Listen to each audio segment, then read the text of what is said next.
Everybody, my name is Taylor Heath, and this is my case study number 2. So my client is male. He is 6 years old, and he was diagnosed with autism spectrum disorder.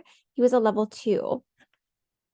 So the behavior of concern is property destruction, and that is defined as any instance that the client ripped, crumbled, threw, dumped over, basically anything that was altering the location of an item that was not intended to be thrown, ripped, etc. This more so was his toys rather than anything else. So using operant extinction, which is from the section of B9 in the task list. So withholding any type of reinforcement from a behavior that has originally been reinforced is the definition of an operant extinction. So previously, as I said, the client was gaining reinforcement by receiving verbal attention for his property destruction. Example, we were saying, pick that up, please, or please don't throw your toys. It's not nice to throw your toys, etc.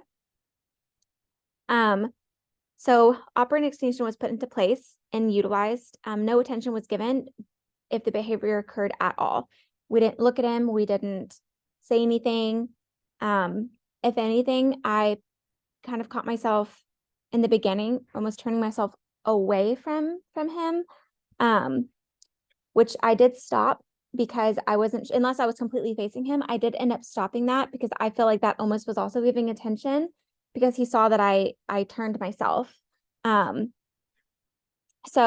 the safety of the client was still being used and was top priority. I just didn't want to give any attention to the behavior at all. So as well as the operant extinction, we also combined it with a response cost, which is from section G16 of the task list. So when he would engage in the property destruction, the toys would just be taken out of his room.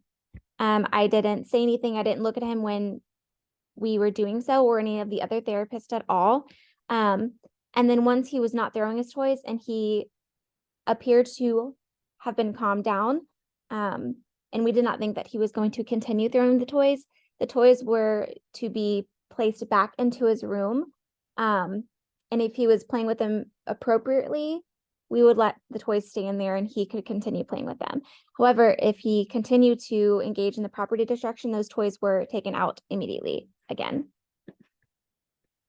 So why did we select these interventions? These were selected due to the hypothetical function of the behavior, which was attention-based, based off of the QABF assessment that we did. So the QABF showed the main hypothetical function, as I said earlier, which was attention. This is a socially mediated contingency, as the attention provided by another person was reinforcing, and this is from section B7 of the task list. So the QABF is a questions about behavior function. It's an indirect assessment that can help practitioners assess the function of many maladaptive behaviors. So we not only gave the QABF to his parents, his teacher, but also the other therapists that were on his team as well. So this falls under the F4 in the 5th edition task list, which is conducting assessments of relevant skill strengths and deficits. So the DRA procedure, when the client was able to appropriately play with his toys without engaging in property destruction, a conditioned reinforcer was provided, which was verbal praise, paired with back rubs, squeezes, anything affectionate he really, really liked. And we knew that prior. And like I said, this was a conditioned reinforcer, which is from section B8 of the task list. So stimulus control. When there was a presence of toys in the room, the chance of property destruction increased by a lot.